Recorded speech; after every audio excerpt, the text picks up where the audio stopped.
नमस्कार स्टूडेंट्स, आप सभी का एक बार फिर से बहुत बहुत स्वागत। मैं हूं मनोज खंडेलवाल और हम पढ़ रहे थे प्रोबेबिलिटी। स्टूडेंट्स, लास्ट वीडियो में हमने प्रोबेबिलिटी के सेट थ्योरेटिकल अप्रोच यानी probability of A union B and probability of A intersection B, addition theorem and multiplication theorem, mutually exclusive events and independent events, इनके कंसेप्ट्स को समझा था। हमने conditional probability किस तरह से कैलकुलेट करते हैं उसका फॉर्मूला भी अच्छी तरह अंडरस्टैंड किया था। Mutually exclusive and independent events में आपस में क्या रिलेशन होता है इसको भी हमने डिस्कस किया था लास्ट वीडियो में। आई होप सभी पॉइंट्स आपको क्लियर होंगे। और आज का जो वीडियो हम लेकर आ रहे हैं प्रैक्टिकल प्रॉब्लम्स यानी आपको numerical problems based on set theory A union B and A intersection B के फॉर्मूला पे बेस्ड।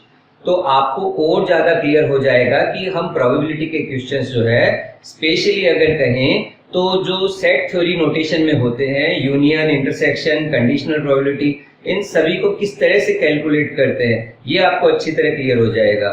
सभी प्रॉब्लम्स को आप ध्यान से देखिएगा ताकि आपको एग्जाम में इस तरह के क्वेश्चन जो आते हैं, एटलीस्ट 2 क्वेश्चन आएंगे और आपको कोई दिक्कत ना आए, तो आप आज का वीडियो जो है उससे काफी कुछ सीख सकते हैं। तो चलिए हम एक एक करके प्रॉब्लम्स को डिस्कस करते हैं। आपके सामने सबसे पहला क्वेश्चन है प्रोबेबिलिटी का सेट थ्योरेटिकल अप्रोच पर एग्जांपल 8। और ये एग्जांपल जो है इसमें 3 इवेंट्स जो है उनके टाइप्स बताए हैं। इवेंट के टाइप्स हमने पढ़े थे सबसे पहले वीडियो के अंदर कि कितने टाइप की इवेंट्स होती है। तो कौन कौन से टाइप ऑफ इवेंट्स यहाँ पर हैं? 3 events A, B and C. First, they are mutually exclusive, यानी तीनों इवेंट जो है वो म्यूचुअली एक्सक्लूसिव है। इनमें से कोई सी भी 2 इवेंट एक साथ नहीं हो सकती है, ये क्लियर है। म्यूचुअली एक्सक्लूसिव इवेंट्स जो होती है वो साइमल्टेनियसली एक साथ नहीं हो सकती है। अगर कोई एक इवेंट होगी तो बाकी सब एक्सक्लूड हो जाएगी, तो ये म्यूचुअली एक्सक्लूसिव है।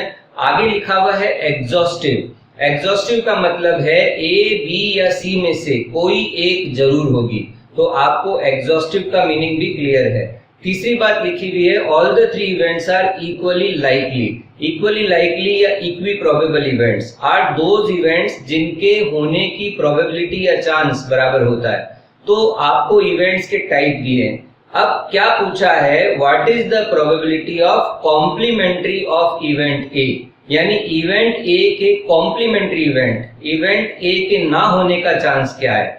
तो ये क्वेश्चन आपको एक अच्छा क्वेश्चन है ये समझने के लिए कि हमें वर्ड्स में अगर ये बताया जाए कि टाइप ऑफ इवेंट्स इस तरह से है और कोई क्वेश्चन हमें करने को कहा जाए तो हम किस तरह से अप्रोच करते हैं। देखिए, मैं एक एक करके जो इवेंट्स दी गई है उनको मैथमेटिकली जो है एक्सप्रेस करता हूं कि हम मैथमेटिक्स में उन इवेंट्स को किस तरह से रिप्रेजेंट करते हैं और फिर क्वेश्चन सॉल्व करेंगे। तो देखिए, सबसे पहले यहां पर लिखा हुआ है events are mutually exclusive. Okay, तो इवेंट्स कैसी हैं? Mutually exclusive. तो मैं यहां पर सबसे पहले इस बात को देखते हुए, जब 3 इवेंट्स म्यूचुअली एक्सक्लूसिव होती है ए और बी और सी, तो म्यूचुअली एक्सक्लूसिव इवेंट्स में कुछ भी कॉमन नहीं होता।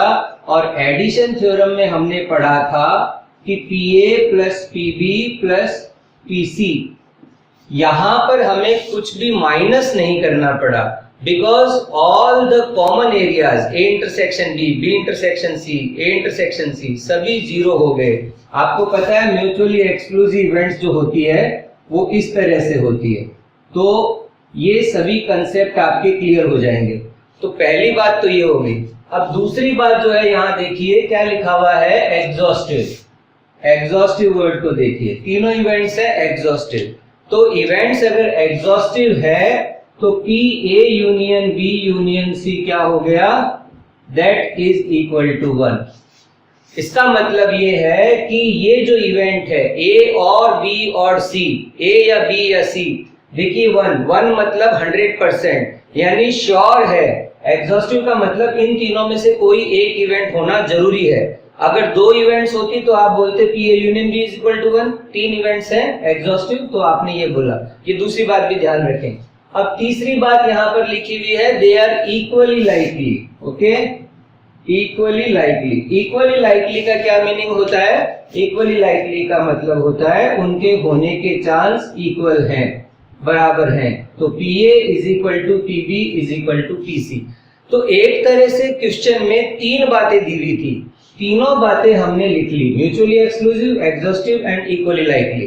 अब ये देखते हैं कि क्वेश्चन में पूछा क्या है। क्वेश्चन में पूछा है कॉम्प्लीमेंट्री इवेंट ऑफ ए, उसकी प्रोबेबिलिटी पूछी है। यानी हमें क्वेश्चन में ये पूछा है कि PA डैश बताइए, PA डैश। तो हम यहां पर इस फार्मूले में A union B union C की प्रोबेबिलिटी 1 रख देते हैं और PB और PC की जगह PA लिख देते हैं, ताकि फाइनल इक्वेशन हमारी A में बन जाएगी। तो यहां पर मैंने इसकी जगह 1 लिख दिया और PA plus PB plus PC, तो PB और PC की जगह भी मैंने PA लिख दिया। तो ये हो गया thrice of PA is equal to 1, so PA is equal to 1/3। Event A की प्रोबेबिलिटी कितनी आई? 1/3। तो आप बोल सकते हैं PA डैश यानी नहीं होने का चांस 1 माइनस होने का चांस। तो 1 में से 1/3 माइनस करेंगे तो आपको मिलेगा 2/3। This is your answer. Next question देखिए स्टूडेंट्स, एग्जाम्पल 12 हम ले रहे हैं और ये वर्ड प्रॉब्लम है। आपको वर्ड्स में जो है क्वेश्चन दिया हुआ है। सबसे पहले एग्जाम में आप क्वेश्चन को अच्छी तरह रीड करेंगे, उसके बाद में इवेंट्स को डिफाइन करेंगे, फाइनली कंसेप्ट को यूज करेंगे, न्यूमेरिकल कैलकुलेशन करने में बहुत ध्यान रखेंगे और अपने राइट आंसर तक पहुंचेंगे। इस तरह से एग्जाम में आपको अप्रोच रखनी होती है।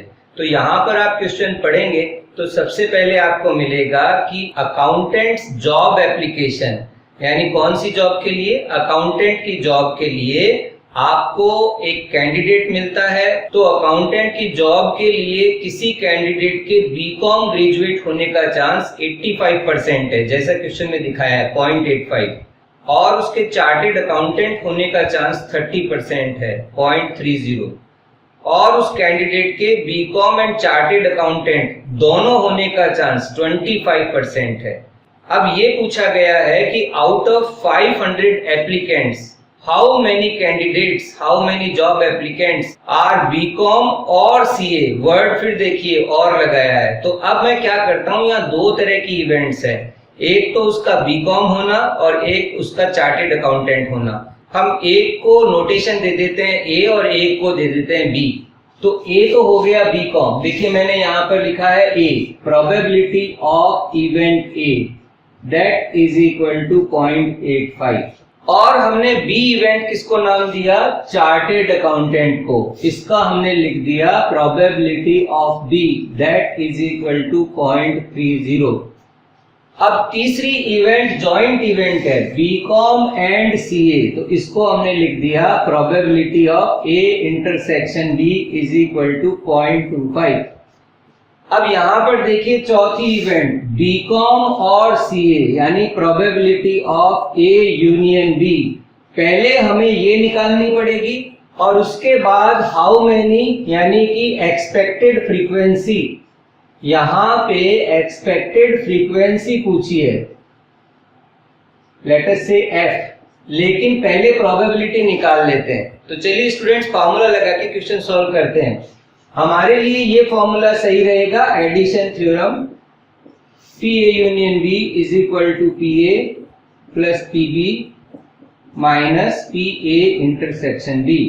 अब जो भी गिवन वैल्यूज है वो रख देते हैं फॉर्मूले में। तो PA यूनियन B हमें निकालना है। PA हो गया 0.85, 85%, देन 30% और कॉमन एरिया है 25%। अब अगर इस 0.30 में 0.25 माइनस कर लें तो दैट इज 0.05, जो इसमें ऐड हो जाएगा 0.85 plus 0.05 that is equal to 90%। तो 90% चांस है उसके बीकॉम या CA होने का। अब प्रोबेबिलिटी क्या होती है, हम सभी जानते हैं कि probability is equal to frequency upon total number of applicants. तो आपका यहाँ पर ये जो फॉर्मूला लिखा है ये रिलेटिव फ्रीक्वेंसी अप्रोच है। आपने देखा class frequency upon total frequency first chapter में, वैसा सही फॉर्मूला है। तो यहाँ लिख दीजिए 0.9 देन फ्रीक्वेंसी हमें फाइंड आउट करनी है, टोटल नंबर, ये देखिए यहाँ पे ये रहा टोटल नंबर 500 एप्लीकेंट्स, तो F आ जाएगा, इसका क्रॉस मल्टीप्लाई कीजिए 450। स्टूडेंट्स ये इसका आंसर होगा। बुक में आपका अगर ये एग्जाम्पल यहां तक ही सॉल्व किया हुआ है तो इसका मतलब इनकम्प्लीट है। आप अपना बुक में देखिए ये क्वेश्चन क्या पूरा यहां तक सॉल्व किया हुआ है कि नहीं। मुझे लगता है कि बुक में यहीं तक ही सॉल्व किया है, ये क्वेश्चन का जो सॉल्यूशन है बुक में वो इनकम्प्लीट है। अब स्टूडेंट्स नेक्स्ट क्वेश्चन जो है उसमें probability of A minus B, that means only event A के होने की प्रोबेबिलिटी दी हुई है, साथ ही साथ probability of A and probability of B भी दी हुई है। पूछा क्या है क्वेश्चन में, probability of only event B occurs, यानी केवल घटना B घटे इसका क्या चांस है। तो हम यहाँ पे इस प्रॉब्लम को एरिया कंसेप्ट से करते हैं। हमने यहाँ पर A का एरिया और B का एरिया बनाया है, ओवरलैपिंग इवेंट्स लिए। तो देखिए मैंने यहाँ पर ये जो सर्किल है ये इवेंट A को रिप्रेजेंट करता है और ये वाला सर्किल ये इवेंट B को रिप्रेजेंट करता है। इवेंट्स कैसी है, ओवरलैपिंग, ये दोनों का कॉमन एरिया है। तो ये कौन सा एरिया हुआ, A इंटरसेक्शन B। ये कौन सा एरिया हुआ, B minus A, only B। और ये वाला area A minus B, only A। तो हम यहाँ पर मोस्ट ऑफ द क्वेश्चन जो ऐसे होते हैं इनको एरिया कंसेप्ट से कर सकते हो। अब देखिए जो प्रोबेबिलिटी दी हुई है, सबसे पहले PA माइनस B, ये एरिया दिया हुआ है 1/5, परसेंटेज में बोलूं तो 20%। अब PA जो दिया हुआ है ये एरिया दिया हुआ है 1/3। PB कितना दिया हुआ है, PB दिया हुआ है हाफ, 50%। आपको कौन सा एरिया पूछा है, B माइनस A, ये वाला एरिया आपको पूछा है। तो आप समझ गए कि हम क्या करेंगे। सबसे पहले हम एक काम करते हैं कि इस पूरे एरिया में से इसको माइनस कर लेते हैं। तो ये पूरा area 1/3, so 1/3 minus 1/5, that is equal to, LCM लोगे तो ऊपर 5 माइनस 3 आएगा 2/15। आ गया ये एरिया। अब ये जो पूरा एरिया है हाफ, उसमें से इसको माइनस कर लेते हैं, हाफ माइनस 2/15। तो आपने एलसीएम लिया, नीचे कितना आएगा 30, तो ऊपर इधर आ गया 15 माइनस 4। तो अब कितना आंसर आया आप समझ गए, दैट इज इक्वल टू 11/30। सो आपका बहुत ही आसानी से ये क्वेश्चन हो गया। अब नेक्स्ट क्वेश्चन देखिए स्टूडेंट्स, एग्जांपल 14। इस क्वेश्चन में जो डिटेल्स दी है वो वर्ड्स में दी है और मैं ऑलरेडी उन डिटेल्स को मैथमेटिकली लिख चुका हूँ। क्वेश्चन में दिया हुआ है there are 3 persons of different ages. उन पर्सन्स का नाम दिया है A, B एंड C। तो 3 आदमी हैं डिफरेंट एजेस के और नेक्स्ट 5 इयर्स यानी अनोदर 5 इयर्स उनके जिंदा रहने की, सरवाइव करने की प्रोबेबिलिटीज दी हुई है। प्रोबेबिलिटीज इंडिविजुअल भी दी हुई है कि A नेक्स्ट 5 इयर्स सरवाइव करे, उसका चांस कितना है, B के नेक्स्ट 5 इयर्स सरवाइव करने का चांस कितना है एंड C के नेक्स्ट 5 इयर्स सरवाइव करने का चांस कितना है। देन जॉइंटली भी दी हुई है A and B survive next 5 years, B and C, A and C, ये भी दिया हुआ है।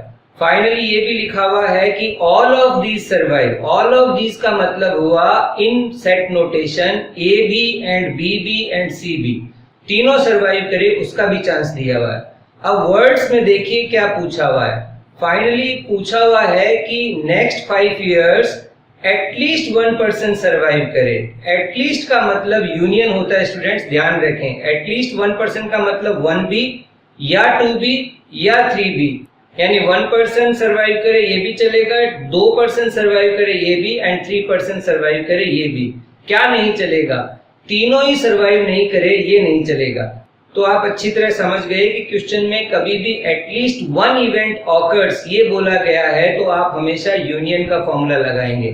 तो यहाँ पर एटलीस्ट 1 के सरवाइव होने का मतलब उसने A union B union C पूछा है। अब ये डायरेक्ट फॉर्मूला बेस्ड क्वेश्चन है 3 इवेंट्स का addition theorem, inclusive exclusive principle. आप इस तरह से फॉर्मूला लगाइए, A union B union C, PA plus PB plus PC minus PA intersection B, दो को माइनस कर दीजिए, PB intersection C minus PA intersection C and finally तीन तीन को प्लस कर दीजिए, ये होता है इंक्लूजन एक्सक्लूजन प्रिंसिपल। अब यहाँ पर ये वैल्यूज रख दीजिए 0.80, देन 0.60, देन 0.50, एक एक वाला जोड़ दीजिए, दो दो वाला माइनस कर दीजिए, -0.46, -0.32, -0.48 और तीन तीन वाला ऐड कर दीजिए, ये देखिए। तो अब आप इनको कैलकुलेट कीजिए, आपका आंसर आ जाएगा 90%। This is the direct question based on addition theorem. Students, next question हम ले रहे हैं आपका एग्जांपल 15। इस क्वेश्चन में इंफॉर्मेशन दी हुई है about two persons, Rupesh and David. Rupesh is known to hit a target 5 out of 9 shots and David is known to hit a target 6 times out of 11 shots. अब क्वेश्चन में पूछा गया है कि if they both try at the same point of time, यानी एक साथ अगर निशाना लगाएं, then what is the chance that the target is hit once. अब आप देख सकते हैं कि लास्ट एग्जांपल जब हमने लिया था वहां पर लिखा हुआ था कि at least one of the person survive for another 5 years। वहां पर हमने A union B union C लगाया था, यहां पर एटलीस्ट नहीं लिखा हुआ। लेकिन आप समझते हैं कि निशाना जो है एक बार लगे, और निशाना एक बार कब लग सकता है? जब रुपेश का लगा हो, डेविड का नहीं लगा हो, और रुपेश का नहीं लगा हो, डेविड का लगा हो, और दोनों का लगा हो। यानी यहाँ पर अगर रुपेश निशाने को लगाए उसको इवेंट ए बोलें, और डेविड निशाने को लगाए उसको बी बोलें, तो यहाँ पर ए यूनियन बी जो है वो केस वाली प्रोबेबिलिटी है। तो ध्यान रखें, यहाँ पर निशाना एक बार लगे तो उसमें अंडरस्टूड है कि एटलीस्ट वंस, ये आपको ध्यान रखना है। तो प्रोबेबिलिटी पूछी है ए यूनियन बी की, और हम उसको निकाल सकते हैं डायरेक्ट फॉर्मूले से PA plus PB minus PA intersection B। अब इस क्वेश्चन में अंडरस्टूड है कि रुपेश और डेविड इंडिपेंडेंटली निशाना लगा रहे हैं, यानी रुपेश निशाना लगाए या नहीं लगाए, इसका डेविड के निशाना लगाने या नहीं लगाने के चांस पर कोई फर्क नहीं आता। ठीक है, तो यहाँ पर दोनों इवेंट्स इंडिपेंडेंट है, और इवेंट्स अगर इंडिपेंडेंट होती है तो आप क्या करते हो, PA इंटरसेक्शन B को PA इंटू PB लिख देते हो। इस तरह से फॉर्मूला जो है आप कैलकुलेट करने के लिए यूज कर सकते हो। अब PA क्या दिया हुआ है आप देखिए 5 out of 9, that is 5/9, and PB क्या दिया हुआ है 6 out of 11। ये जो है उनके निशाना लगाने का चांस है। तो A दिया हुआ है 5/9 एंड B दिया हुआ है 6/11, 5/9 इंटू 6/11। अब आप इसको कैलकुलेट कर सकते हैं। यहाँ पर आप 6 और 9 को कैंसिल कर सकते हो, 3 2 जा 6, 3 3 जा 9, तो ये हो गया 5 2 जा 10/33। अब आप इनका एलसीएम लेके कैलकुलेट कर सकते हो। एलसीएम लेते टाइम सोचिए 9, 11 और 33 का कॉमन मल्टीपल 99 में तीनों का डिवाइड चला जाता है, तो 9 से 99 को डिवाइड कीजिए, आपका आया 11, तो ये हो गया 55। 11 से 99 को डिवाइड कीजिए तो 9 आया, 9 6 जा 54 माइनस 33 3 जा 99, तो ये हो गया 30। So your final answer is 54 में से 30 माइनस कर लीजिए 24, तो आपका आया 79/99। This is your final answer. अब स्टूडेंट्स इस क्वेश्चन को एक और अप्रोच से कर सकते हैं, ऑल्टरनेटिव अप्रोच, और वो ज्यादा अच्छी होती है। और वो क्यों यहाँ पर हम यूज कर रहे हैं, क्योंकि दोनों इवेंट्स इंडिपेंडेंट है। जब कभी भी इंडिपेंडेंट इवेंट्स होती है तो हमें बहुत फायदा मिलता है। किस तरह से? आपको यहाँ पर बोला है एटलीस्ट वन पर्सन का निशाना लग जाए PA यूनियन B, तो आप PA यूनियन B इस तरह से भी निकाल सकते हैं अगर आपको ये डायग्राम पता है या डी मॉर्गन थ्योरम आती है। तो अगर मैं आपको कहूं तो A dash intersection B dash, ये A एंड B, ये हो गया A माइनस B, ये हो गया B minus A, this is event A, this is event B। तो आपको यहाँ पर ये एरिया पूछा है, दिस एरिया। आप क्या कर सकते हैं, ये टोटल एरिया है ना, इस टोटल एरिया में से इसको यूनिवर्सल सेट लिखें या सैंपल स्पेस लिखें, एक ही बात है। तो इस टोटल एरिया 100% में से ये माइनस कर दें, तो पी ए यूनियन बी जो है दैट इज इक्वल टू, यानी कम से कम एक आदमी का निशाना लगे, 1 माइनस दोनों का ही निशाना नहीं लगे, ए का भी नहीं एंड बी का भी नहीं। तो अब ये इंडिपेंडेंट है, अगर ए और बी इंडिपेंडेंट है तो A dash and B dash भी इंडिपेंडेंट होगी। आप इसको लिख सकते हैं P A dash into P B dash. तो उनके निशाना नहीं लगने का चांस हो गया 4/9 एंड 5/11। तो अब ये वैल्यू जो है वो यहाँ रख देते हैं 4/9 into 5/11। So this is 1 minus 20/99। Your answer is 79/99। This is much smarter approach than the earlier one, because यहाँ पर तो 2 इवेंट्स हैं, लेकिन मान लीजिए कल को 3 इवेंट्स हैं या 4 इवेंट्स है, तो डायरेक्ट फॉर्मूला जो होगा 3 का भी बड़ा है, A union B union C, तो आप उसकी जगह 1 माइनस ए भी नहीं, बी भी नहीं एंड सी भी नहीं। तो ध्यान रखें at least 1 event occurs, 1 minus no event occurs. और अगर वो इंडिपेंडेंट है तो आपको फायदा मिलेगा उन तीनों के अलग अलग कैलकुलेशन करने का। तो ये क्वेश्चन था based on independent events and at least 1 event takes place, इसकी प्रोबेबिलिटी निकालना, जिसको आप डायरेक्ट या इनडायरेक्ट दोनों तरीके से निकाल सकते हो। अब स्टूडेंट्स नेक्स्ट जो क्वेश्चन है वो आपका एग्जाम्पल 17 है, बुक में देखिएगा। इस क्वेश्चन में आपको दिया हुआ है ग्रुप ऑफ पर्संस जिसमें मेल्स भी और फीमेल्स भी। इनमें से कुछ मेल्स एंड कुछ फीमेल्स सर्विस होल्डर्स हैं। ये क्वेश्चन कंडीशनल प्रोबेबिलिटी पे बेस्ड है। आप पूरा क्वेश्चन ध्यान से रीड कीजिए कि ग्रुप में 20 मेल्स एंड 15 फीमेल्स हैं। यहाँ पर टोटल की डिटेल्स दे दी है। There are total 35 persons in a group. Out of 35 persons 20 persons are male and 15 persons are female. अब यहाँ पर दिया हुआ है कि इन 20 मेल्स में से 12 mails and these 8 females out of 15 females, ये क्या है? They are service holders. तो इवेंट्स किस तरह से हुई? किसी पर्सन का मेल होना, उसको हम एम बोल देंगे। चलिए यहाँ पर हम इसको एम बोल देते हैं और इसको एफ बोल देते हैं। करेक्ट, नाम दे दिया हमने। अब 12 मेल्स आर सर्विस होल्डर्स, तो सर्विस होल्डर को हमने नाम दे दिया एस। इस तरह से आपने इवेंट्स बना दी। अब क्वेश्चन को ध्यान से रीड कीजिए, क्या पूछा है? प्रोबेबिलिटी पूछी है। किसकी?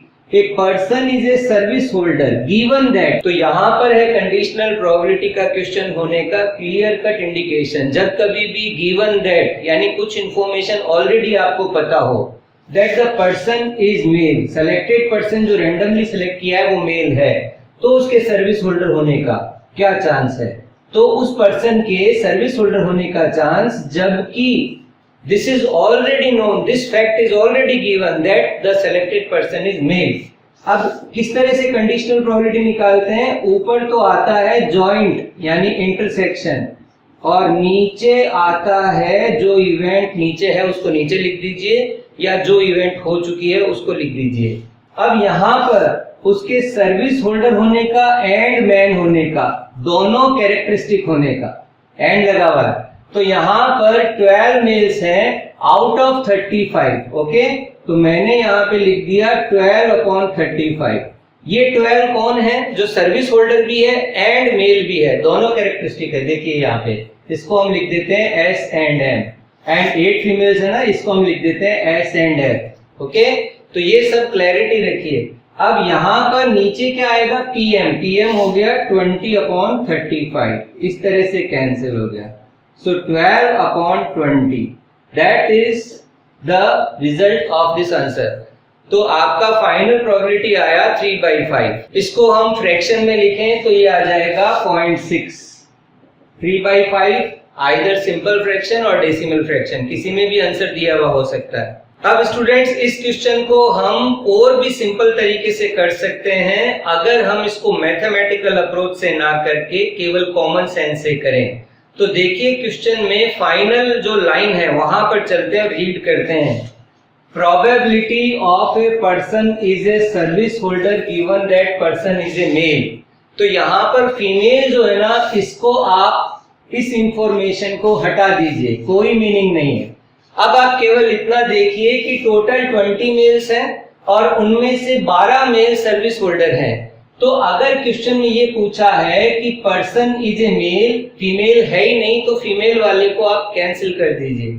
आउट ऑफ 20 मेल्स किसी मेल के सर्विस होल्डर होने का क्या चांस हुआ, तो प्रोबेबिलिटी आपकी आ गई 12/20, 3/5।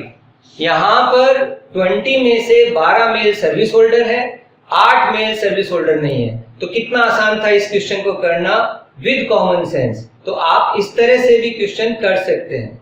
स्टूडेंट्स, नेक्स्ट क्वेश्चन है एग्जांपल 18 और ये कंडीशनल प्रोबेबिलिटी देख सकते हो। सारे जो क्वेश्चन पूछे गए हैं वो कंडीशनल प्रोबेबिलिटी के हैं। तो ये क्वेश्चन आपको क्लियर करेगा कि कंडीशनल प्रोबेबिलिटी किस तरह से निकालते हैं। तो हम एक एक करके सभी कंडीशनल प्रोबेबिलिटी को फाइंड आउट करते हैं। सबसे पहले हम निकालने जा रहे हैं probability of A upon B। और आपको कंडीशनल प्रोबेबिलिटी कैसे निकालते हैं, जब कभी भी कंडीशनल प्रोबेबिलिटी पूछे तो ये जो दोनों इवेंट्स है ऊपर और नीचे, न्यूमरेटर डिनोमिनेटर, इनका क्या करते हैं, जॉइंट इवेंट यानी इंटरसेक्शन, ये ऊपर लिख लेते हैं। अब नीचे लिख लेते हैं PB। अब बात आती है PA इंटरसेक्शन B निकालना है। तो PA इंटरसेक्शन B क्या यहाँ पर है गिवन इंफॉर्मेशन में? नहीं। PA दिया हुआ है, PB दिया हुआ है, PA यूनियन B दिया हुआ है। तो आप एक तरह से PA इंटरसेक्शन B निकाल सकते हैं PA plus PB minus PA union B से। कभी भी यूनियन पूछे तो इंटरसेक्शन माइनस कर दो और इंटरसेक्शन पूछे तो यूनियन को माइनस कर दो। एडिशन थ्योरम से आप आसानी से देख सकते हो ये रिजल्ट। तो आप this plus this minus this कर दीजिए। 2/3 प्लस 3/5 माइनस 5/6। तो आप कैलकुलेट करेंगे तो आपको मिलेगा 13/30। 30 एलसीएम आएगा इसका। तो ये आप कैलकुलेट कर सकते हैं बाय टेकिंग एलसीएम और फिर उसके बाद में सिंपल करके वो आपका निकल जाएगा 13/30। अब आप सभी कंडीशनल प्रोबेबिलिटीज कैलकुलेट कर सकते हो, क्योंकि यहाँ पर हमारे पास PA भी है, PB भी है, A यूनियन B की प्रोबेबिलिटी भी है और A इंटरसेक्शन B की भी है। तो PA अपॉन B जो है वो आपने फॉर्मूला लिख रखा है, जॉइंट प्रोबेबिलिटी अपॉन B की प्रोबेबिलिटी। तो यहाँ पर A इंटरसेक्शन B आया 13/30, PB जो है वो आपका 3/5, 5 से इसको कैंसिल कर दिया, ये दोनों नंबर इनटू हो गए 13/18। So that is your PA upon B। अब सेकंड देखिए PB अपॉन A। तो PB अपॉन A भी ऐसे ही निकलेगी, ऊपर जॉइंट प्रोबेबिलिटी अपॉन PA। तो आप 13/30 में A का प्रोबेबिलिटी 2/3 का डिवाइड कर दो तो ये हो जाएगा 3 × 30, 13/20। इस तरह से हम सभी प्रोबेबिलिटीज कैलकुलेट कर लेंगे। थर्ड देखिए क्या लिखा हुआ है, PA' अपॉन B। तो ऊपर आ जाएगा PA' intersection B upon PB। अब आप सभी इस डायग्राम को जानते हैं, ये A है और ये B, ओके। तो A' इंटरसेक्शन B का मतलब हुआ ओनली B, दिस एरिया। तो आप कैसे निकाल सकते हैं, PB इस पूरे B में से ये वाला एरिया माइनस कर देंगे, PA intersection B upon PB, और अब वैल्यूज रख के कैलकुलेट कर सकते हैं। तो ये कैलकुलेशन पार्ट आप अब कर सकते हो। PB आपके पास है, वो वैल्यू रख दीजिए PA इंटरसेक्शन B, तो आपका ये कैलकुलेट हो जाएगा। नेक्स्ट जो है वो आपका PA अपॉन B', वो भी इसी तरह कैलकुलेट होगा। अब फाइनली मैं फिफ्थ पार्ट कर रहा हूं, वो देख लीजिए। तो अब फिफ्थ पार्ट देख लेते हैं। फिफ्थ पार्ट है probability of A' upon B'। तो ऊपर इंटरसेक्शन यानी जॉइंट प्रोबेबिलिटी, नीचे आ गया PB'। अब हम इसको लिख सकते हैं, अगर आप ये A' इंटरसेक्शन B' की बात करें तो A और B दोनों के बाहर का एरिया, ये वाला, उस टोटल में से हम A यूनियन B का एरिया माइनस कर लेते हैं, यानी 100% में से A यूनियन B माइनस कर लेते हैं। PB' को हमने लिख दिया 1 माइनस PB। तो ये आपका A यूनियन B को अगर 1 में से माइनस करोगे दैट इज 1/6, और इसको 1 में से माइनस करोगे दैट इज 2/5। तो ये 5 ऊपर चला जाएगा, 2 6 से इंटू होके 5/12। So in this way we calculate conditional probabilities. अब स्टूडेंट्स एग्जांपल 19 जो है आपकी बुक में वो हम ले रहे हैं, और इसमें प्रोबेबिलिटीज डायरेक्टली ना देके आपको उन इवेंट्स के ऑड्स दिए गए हैं और आपको क्वेश्चन में पूछा गया है only one of the event, यहाँ पे एग्जैक्टली वर्ड जो यूज किए गए हैं वो देखिए, only one of the two events, only one of the two events, उसकी प्रोबेबिलिटी पूछिए। तो यहाँ पर सबसे पहले हम उन दोनों इवेंट्स को नाम दे देते हैं। पहले वाले को हमने ए नाम दे दिया और दूसरे वाले को बी दे दिया। इवेंट ए के फेवर में ऑड्स दी हुई है, और ऑड्स इन फेवर का मतलब होने के तरीके। अगर मैं आपको हिंदी में लिखूं तो उस इवेंट के होने के तरीके और उस इवेंट के नहीं होने के तरीके, यानी उस इवेंट के होने का चांस और नहीं होने का चांस का रेशियो होता है। इन दोनों को ऐड कर दोगे तो टोटल आउटकम्स भी कैलकुलेट हो जाएंगे। तो यहाँ पर अगर हम PA की बात करें दैट इज 2/5 और PA डैश की बात करें तो दैट इज 3/5। तो इस तरह से ऑड्स का टॉपिक आपको क्लियर है। ऑड्स अगेंस्ट का मतलब हुआ नहीं होने के तरीके और होने के तरीके का रेशियो। तो यहां पर आपको PB अगर पूछा जाए तो PB हो गया 7/10 एंड PB डैश हो गया 3/10। तो ये प्रोबेबिलिटीज जो है वो डायरेक्टली ना देकर इनडायरेक्टली दी है। अब क्वेश्चन में पूछा है only one of the two events take place. Only one का मतलब आप देखिए, या तो इधर वाली A minus B, only A, या ओनली B। तो आपको probability of A minus B और probability of B minus A, क्योंकि आपको बोला है ओनली वन इवेंट होने का चांस क्या है, तो आपको ये निकालना पड़ेगा।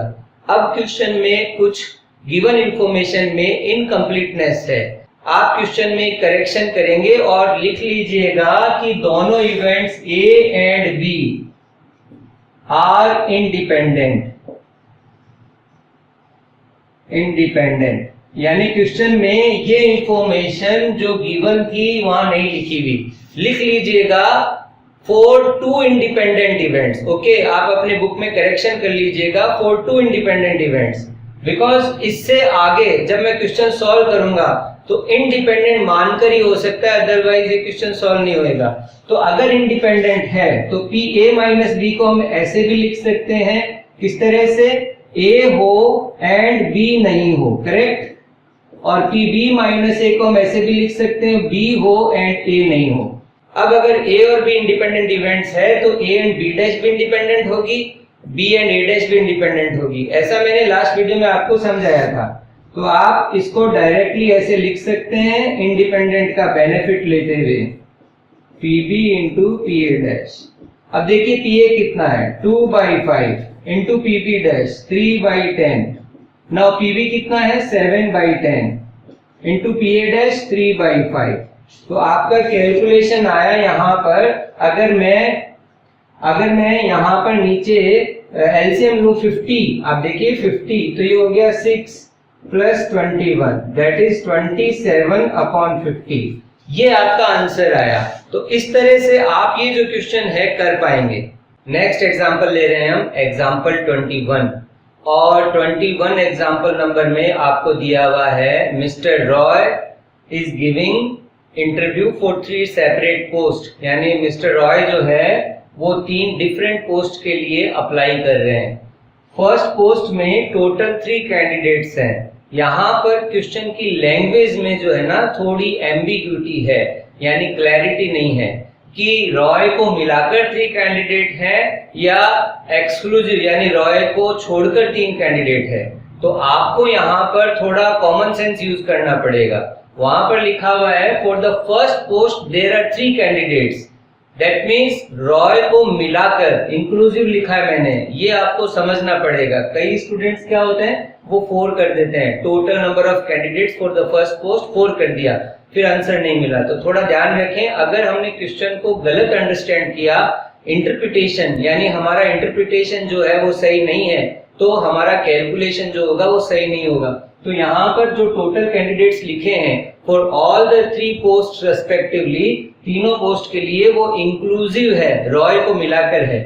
So first post there are 3 candidates, for second post there are 5 candidates and third post there are 10 candidates. अब क्वेश्चन में पूछा है कि if Roy appears for all the 3 posts, then what is the chance, probability that Mr. Roy is selected? अब आपको फिर से यहाँ समझना पड़ेगा कि रॉय के सेलेक्ट होने का चांस पूछा है, तो रॉय के सेलेक्ट होने का चांस का मतलब रॉय एक पोस्ट के लिए भी सेलेक्ट हो सकता है, 3 पोस्ट के लिए दिया है उसने इंटरव्यू, तो एक पोस्ट के लिए भी सेलेक्ट हो सकता है, या 2 के लिए या 3 के लिए। यानी इस क्वेश्चन में एटलीस्ट 1 इवेंट जो है ना उसकी प्रोबेबिलिटी पूछी है। अब हमें एक फायदा मिलेगा यहाँ पर, तीनों ही जो पोस्ट के लिए रॉय ने इंटरव्यू दिया है यहाँ पर क्वेश्चन में तो नहीं दिया हुआ, लेकिन ये क्लियर है कि all the 3 post they are separate post, independent post. तो रॉय के इन तीनों ही पोस्ट के लिए सेलेक्ट होने की जो प्रोबेबिलिटीज हैं वो इंडिपेंडेंट है फ्रॉम ईच अदर। तो ये एडवांटेज हम लेंगे। हम यहाँ पर चाहें तो A union B union C का फॉर्मूला लगा सकते हैं, पर वो बहुत बड़ा होगा। मैंने आपको पहले भी कहा था कि अगर इवेंट्स इंडिपेंडेंट हो और एटलीस्ट 1 की प्रोबेबिलिटी पूछी हो तो 1 में से आप तीनों इवेंट्स के नहीं होने की प्रोबेबिलिटी को माइनस कर दीजिए। ये अप्रोच लेकर हम करेंगे। फर्स्ट पोस्ट के लिए सेलेक्ट होने को हमने इवेंट A नाम दे दिया, तो ये हो गया 1/3। सेकंड पोस्ट के लिए 1/5, थर्ड पोस्ट के लिए 1/10। अब ये सेलेक्ट होने की हुई तो सेलेक्ट नहीं होने की हो गई 2/3, PB डैश हो गया 4/5 एंड PC डैश हो गया 9/10। अब आपको पूछा है A union B union C at least 1 event, 1 में से A भी नहीं एंड B भी नहीं एंड C भी नहीं। ये अप्रोच बोल रहा हूं मैं ज्यादा सही रहेगी। आप डायरेक्ट फॉर्मूला यूज कर सकते हो लेकिन वो बड़ा रहेगा। अब 1 में से A के भी सेलेक्ट ना हो क्योंकि इंडिपेंडेंट है, हम फायदा उठा रहे हैं, डायरेक्टली मल्टीप्लाई कर रहे हैं। 1 माइनस 2/3 एंड 4/5 एंड 9/10। अब आप देखिए यहाँ पे कैंसिल अगर करें, 2 से 10 को कैंसिल कर दिया 5 टाइम्स और 3 से कैंसिल कर देते हैं 9 को 3 टाइम्स। तो अब अगर आप इसको देखें तो ये हो गया आपका 1 minus 4 3 12 upon 5 into 5 25, that is 13 upon 25. This is your answer of this example. अब नेक्स्ट एग्जाम्पल ले रहे हैं, एग्जाम्पल नंबर 22, जहां पर क्वेश्चन के बिगिनिंग में ही लिखा हुआ है 3 इंडिपेंडेंट प्रोबेबिलिटीज। तो आप इसको नोटिस करें कि आपको क्वेश्चन के बिगिनिंग में ही इंडिपेंडेंट इवेंट्स के बारे में जानकारी दे दी है। 3 सेक्शंस ऑफ कॉस्टिंग डिपार्टमेंट, यानी कॉस्टिंग डिपार्टमेंट के 3 डिफरेंट सेक्शंस। चलिए उनको नाम दे देते हैं A, B एंड C। और इन तीनों सेक्शंस में कंप्यूटर एरर होने का चांस कितना दिया हुआ है, पर वीक कंप्यूटर एरर होने का चांस इन तीनों सेक्शंस में अलग अलग, यानी रेस्पेक्टिवली पहले सेक्शन में 0.2, दूसरे में 0.3, तीसरे में 0.1, ये प्रोबेबिलिटीज दी हुई है एरर होने की। अब पूछा गया है एटलीस्ट 1 एरर पर वीक, इसका चांस बताइए। 1 एंड ओनली 1, यानी एग्जैक्टली 1 एरर पर वीक होने का चांस कितना है। तो 2 अलग अलग क्वेश्चन है। पहला वाला क्वेश्चन जो है वो एटलीस्ट 1 एरर का है। एटलीस्ट का मतलब A union B union C। अब यहाँ पर इंडिपेंडेंट होने का फायदा उठाएंगे। जैसा मैं आपको बार बार कह रहा हूं, जब कभी भी गिवन इवेंट्स इंडिपेंडेंट हो और एटलीस्ट 1 इवेंट के होने का चांस पूछा हो तो आप 1 में से तीनों के ही नहीं होने का चांस, A का भी नहीं एंड B का भी नहीं एंड C का भी नहीं, इस अप्रोच से करेंगे, क्वेश्चन आसानी से कैलकुलेट हो जाएगा। अब A B C अगर इंडिपेंडेंट होंगे तो A dash B dash C dash भी इंडिपेंडेंट होंगे। हम इस तरह से लिख सकते हैं P A dash P B dash P C dash. और अब आप ये अगर होने का चांस है तो नहीं होने का चांस 0.8, ये हो गया 0.7 और ये हो गया 0.9। अब अगर हम इसको कैलकुलेट करें तो आप देखिए 0.8 इंटू 0.7 इंटू 0.9 दैट इज 0.504। अब अगर डेसिमल के बाद में आप ओनली 2 प्लेसेस तक की वैल्यू लें तो आपका आंसर होगा 1 माइनस 0.50 दैट इज 0.5। इस तरह से आपका ये क्वेश्चन सॉल्व हुआ। अब हम सेकंड क्वेश्चन कर रहे हैं एग्जैक्टली 1 एरर पर वीक। इस बार आपको 1 एंड ओनली 1 यानी एग्जैक्टली 1 एरर बोली है। तो A में एरर हो एंड B में नहीं हो, C में भी नहीं हो। इस तरह से ये हो गया ओनली A, या आप बोल सकते हो only B, A dash and B and C dash, ये हो गया ओनली B। बाकी दोनों के आप देख रहे हो एरर नहीं होने का चांस लगाया है। अब इसी तरह A dash and B dash, only C में एरर हो, आप इस तरह से लिखेंगे। अब इंडिपेंडेंट होने का बेनिफिट लेंगे, आप लिख सकते हैं PA into PB dash into PC dash. इसी तरह से PA dash into PB into PC dash, PA dash PB dash into PC। अब वैल्यूज रख दीजिए। PA आपका है 0.2 इंटू PB डैश 0.7, आप इसको 1 में से माइनस कर लें।